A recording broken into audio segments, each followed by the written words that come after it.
शनिवारी माजी उपमहापौर प्रवीण डोंगरे यांचा पालकमंत्री जयकुमार गोरे, आमदार देवेंद्र कोठे, सचिन कल्याण शेट्टी यांच्या उपस्थितीत भारतीय जनता पक्षामध्ये पक्षप्रवेश झाला होता। त्यानंतर प्रवीण डोंगरे यांनी स्थानिक स्वराज्य संस्थेच्या निवडणुकीसंदर्भात निवडणुकीची चर्चा करण्यासाठी प्रभाग क्रमांक 9, 12, 13 या भागातील नागरिकांना या बैठकीस बोलविण्यात आले होते। तसेच इच्छुक असणाऱ्या उमेदवारांनाही बोलवण्यात आले होते।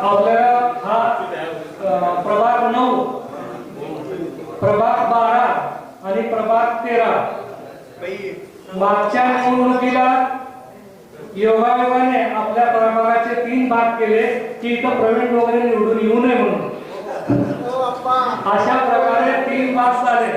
तर यामध्ये या कुठल्याही भागातून प्रभाग 9ला, प्रभाग 12ला, प्रभाग 13ला निवडून येणाऱ्या पक्षाकडून जो उमेदवार असेल त्याच्या पाठीशी आपण राहावं का नाही किंवा राहिले पाहिजे याच्यासाठी ही बैठक आहे। त्याकरता आपण थोडक्यात आपलं मनोगत व्यक्त करा।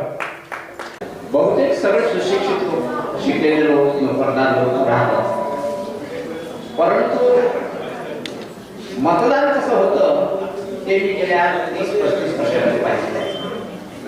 मी तुम्हाला एक थोडंसं इतिहासाबद्दल विचारतो की डॉक्टर बाबासाहेब आंबेडकरांचा एक BBC घेतलेला इंटरव्ह्यू, तो असा होता की बाबासाहेब प्रश्न विचारण्यात आला की बाबासाहेब राज्य रचनेचे शिल्पकार म्हणून आपण मानतो। त्यांना प्रश्न असा विचारला की भारतामध्ये लोकशाही यशस्वी होणार की नाही। त्यांनी चक्क उत्तर दिलं नाही आणि त्याचं कारण त्यांनी असं सांगितलं। त्यांना विचारलं की असं का म्हणता तुम्ही? ते म्हणाले 2 बैलावर शिक्का मारतात। त्या काळामध्ये एकपक्षीय लोकशाही आपली होती, ही चालायची आणि उमेदवाराचा विचार न करता लोक मतदान करतात आणि मग त्या उमेदवाराला काही जनतेशी देणं नसतं। अशा परिस्थितीमध्ये जर लोकशाही चालत असेल तर ती लोकशाही नीट चालणार नाही। मतदानच्या दिवशी मतदानची टक्केवारी खूपच कमी होते आणि मग जे इच्छुक म्हणजे उमेदवार यायला पाहिजे ते येत नाही आणि अनएज्युकेटेड जे स्लम एरियामध्ये तिकडे मॅक्झिमम वोटिंग होतं। ह्याचं कारण काय तर आळस आहे आणि सुट्टीचा फायदा आपण दुसरीकडे उपयोगात आणतो। तर तसं न करता हे जे आपलं अधिकार आहे मतदानाचं ते आपण बजावलं पाहिजे सगळ्यांनी, महिलांनी आणि पुरुषांनी पण। महिला घरी कामं करत बसू नका, वेळेत वेळ काढा आणि आपलं बूथ पण काही लांब नसते, जवळच असतं। तर प्लीज जेणेकरून ह्या वेळेस मतदाराची संख्या वाढवा प्रथमतः, कारण आपले जे काही युनिटी आहे ते टिकवलं पाहिजे। आपण एकता नगर, गरीब नगर पहिल्यापासून खूप छान आपण गुण्या गोविंदाला राहतोय। कोणीही उभारू दे त्यांना आपण सगळ्यांनी साथ देऊयात आणि निवडून आणूयात। भारतीय जनता पक्षाची प्रगती, त्यांचे विचार लोकांना आत्मसात झाले, लोकांनी समजून घेतलं। काही कारणानं पक्षाबद्दल गैरसमज होते, काही वेगळे विचार होते, पण खरी परिस्थिती अलीकडच्या 15 ते 20 वर्षांमध्ये मी फक्त आपल्या प्रभागापुरताच न बोलता सर्व देशभरामधले विचार लोकांनी या पद्धतीत समजून घेतलेले आहे। म्हणून तुम्ही आज बघता की रोज देश पातळीवर, राज्य पातळीवर, आपल्या नगरपालिका, महानगरपालिकेच्या पातळीवर अनेक लोक ह्या भारतीय जनता पक्षामध्ये, भारतीय जनता पक्षाच्या रॅलीमध्ये सामील होत आहेत। काही लोकांच्या अपेक्षा अशा आहेत, आम्हाला तिकीट नको पण आम्ही भारतीय जनता पक्षाच्या कामामध्ये येतो। तसं तर मी प्रभाग 9, 10 आणि 9, 12 आणि 13 मी एक व्हॉट्सअप ग्रुप सुद्धा तयार केलेला आहे।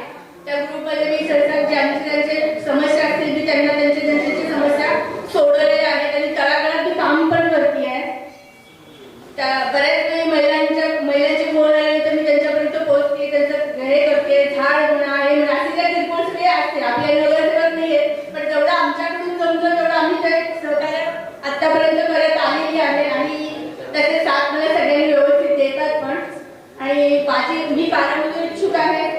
आता पाटील सरांनी म्हटलेलं की बाबा आपल्या प्रभागामध्ये जेवढे असतील तर 9, 12 आणि 13 तर तिथल्या स्थानिक उमेदवार जर निवडून आले तर आपल्या प्रभागाचे सुजलाम ही बैठक खरं तर माझा आज दुपारी भारतीय जनता पार्टीमध्ये प्रवेश झाला आणि करून गेला. खरं तर हे बैठक जी आपण बोलवली होती हे प्रवेश होण्याच्या अगोदर बोलवली होती. तर आपल्या भागातील लोक ही सर्व एकत्रित आली, एका विचार मांडला, त्याबद्दल मी सर्वांचे आभारी आहे. खरं तर बोलताना चिखलीकर साहेबांनी मला एवढं मोठं कसं काय केलं की मी त्यांची शिफारस करायची.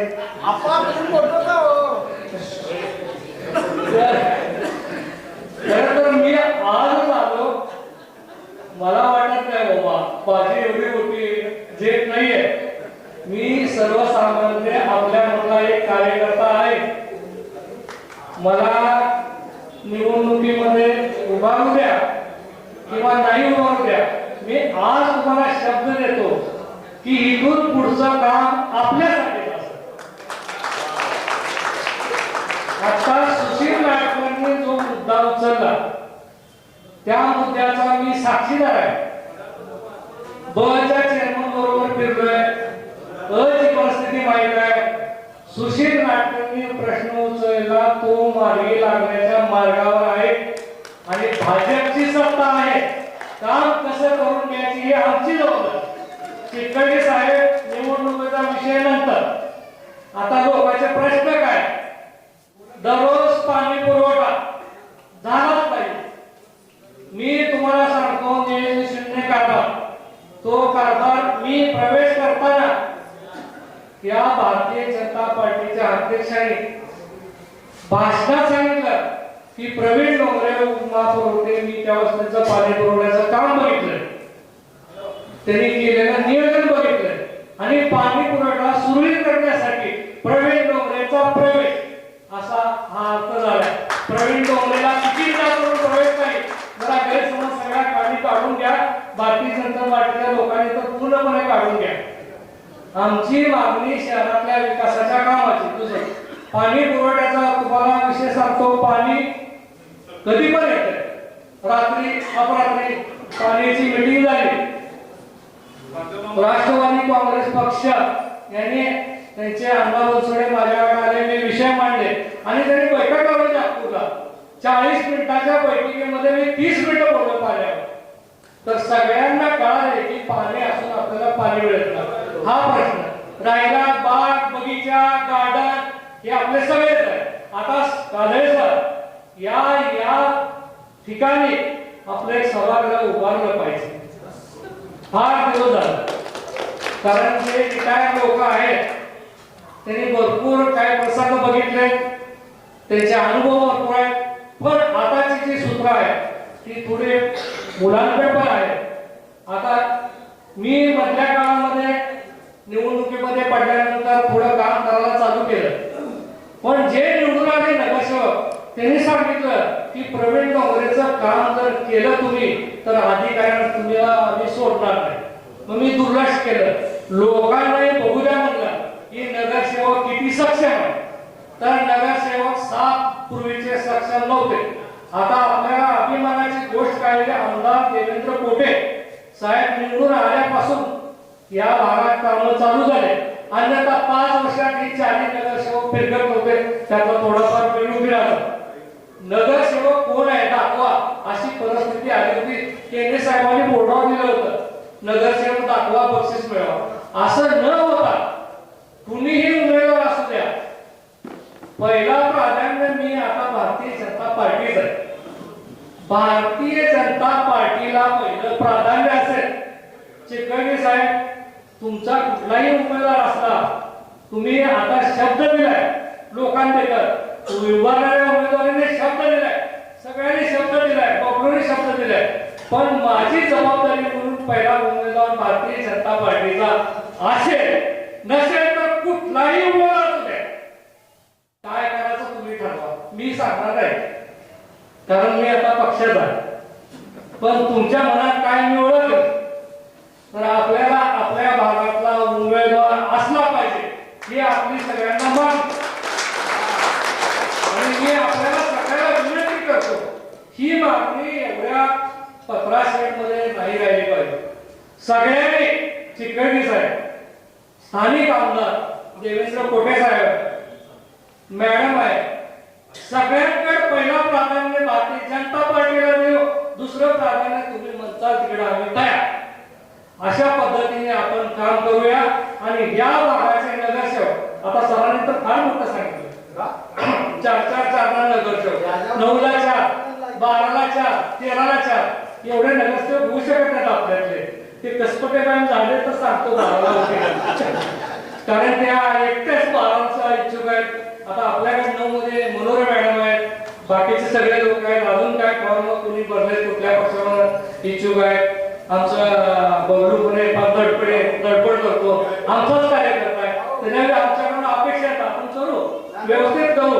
पण पहिला मूठ बांधा, अरे थांब रे जरा, पहिला मूठ बांधा, आपलं एकत्र व्हा. ज्याच्या परीने पहिलं प्राधान्य द्या, नंतर दुसरं प्राधान्य, नंतर तिसरं प्राधान्य.